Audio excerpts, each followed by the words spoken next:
Have you ever wondered why some leaders and organizations are just more innovative, more influential, and way more profitable than others? Why does some of them command this incredible loyalty? Well, it's not luck. According to Sinek, it all comes down to a really simple but powerful idea. And in this explainer, we're going to break down his entire framework, start with why. So, to really get to the heart of the problem, Sinek tells this great story. Some American car execs go over to a Japanese assembly line, and they notice something's missing. Back in the US, they had people whose entire job was to take a big rubber mallet and literally hammer car doors into alignment. But in Japan, that job just didn't exist. Why? Because the Japanese engineered the doors to fit perfectly from the get-go. And you know what? That rubber mallet is the perfect metaphor for how most businesses still operate. They try to force a result by treating the symptom, not the actual cause. Sinek calls this reactive, short-term approach manipulation. And that manipulation toolbox is full of stuff you see every single day. I mean, think about it. Dropping prices, BOGO sales, using fear-based messages like act now before it's gone forever, or those aspirational ads that promise you a perfect life. Then there's peer pressure, getting a celebrity to endorse a product, and of course novelty, which is really just slapping a new feature on an old product and calling it new. Now let's be super clear here. These manipulations absolutely work. They can definitely drive a sale, they can boost the numbers for a quarter, and they get people to act. But, and this is the huge but, they're just short-term fixes. They don't build trust. They don't create that deep, lasting loyalty that makes a customer stick with you, even when things aren't perfect. It's just a transaction, not a real relationship. So that just begs the question, right? If the rubber mallet approach is basically a dead end for long-term success, what's the alternative? How did those Japanese automakers build it right from the very start? And this brings us to the core of Sinek's entire philosophy, a beautifully simple idea he calls the golden circle. This is the framework that truly inspiring leaders and organizations use to think, to act, and to communicate, whether they even realize they're doing it or not. Okay, so check this out, because this is where it all clicks. Most companies communicate from the outside in. They start with what they do, we make great computers. Then they tell you how, they're beautifully designed. But inspired organizations like Apple, they do the exact opposite. They start from the inside out. They start with why, a belief, a purpose. Everything we do, we believe in challenging the status quo. Their how is making beautiful products, and only then do they get to the what. We just happen to make great computers. See the difference? One's a sales pitch, the other is a cause. It really all boils down to this fundamental shift. The goal isn't just to do business with everybody who needs what you have. The goal is to do business with people who believe what you believe. It's the why that inspires people to act. And here's the real kicker. This isn't just some nice marketing theory or a feel-good idea. This whole framework lines up perfectly with how our brains are actually built. It's not opinion, it's biology. Look at how this maps out.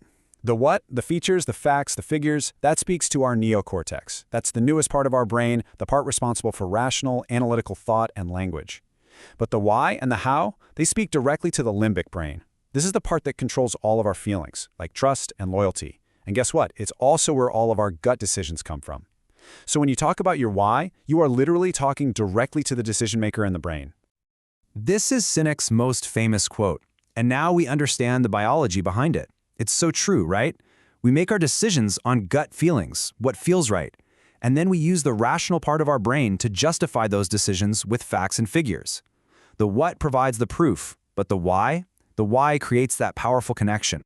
So, okay, if starting with why is so powerful, how does that actually turn into mass market success? How do you use this to create one of those tipping points where an idea just explodes and spreads like wildfire? Well, it all comes down to this idea, the law of diffusion of innovations. This chart basically shows how people adopt a new idea over time. You've got your innovators and your early adopters way over on the left. These are the true believers who just thrive on gut feelings.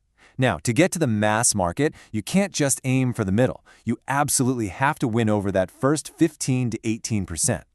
And here's the secret sauce. That early majority, the big chunk in the middle, they will not try something new until somebody else has tried it first.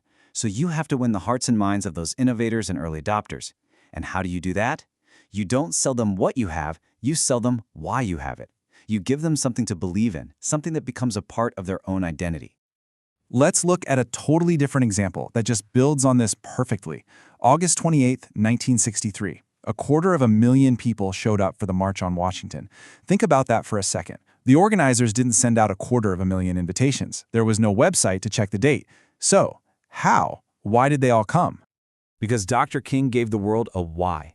He didn't travel around America laying out a detailed 12-point plan to achieve civil rights. No, he gave the I Have a Dream speech. He communicated his belief, his vision for the future.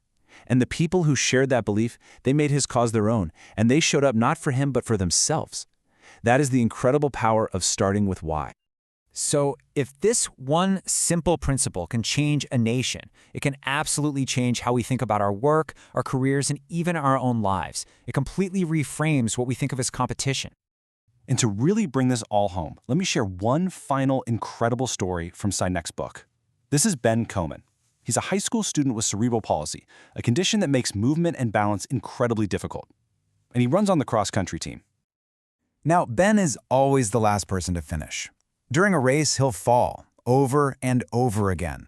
He gets scraped up, he gets bruised, but every single time, he gets back up. The rest of the team finishes minutes, sometimes half an hour ahead of him, but Ben keeps going. Because for Ben, the race isn't about beating the other runners. He has a crystal clear sense of his why. He runs to compete against himself. The only record he's ever trying to break is his own personal best from the day before. His strength doesn't come from being faster than anyone else. It comes from this powerful internal drive to be better than he was. And that leaves us with this final, powerful thought. When you compete against everyone else, nobody really wants to help you. But when you compete against yourself, everyone wants to help you. So what would happen? What would change for all of us if we started with a clear sense of why, and our only real competition was the person we were the day before?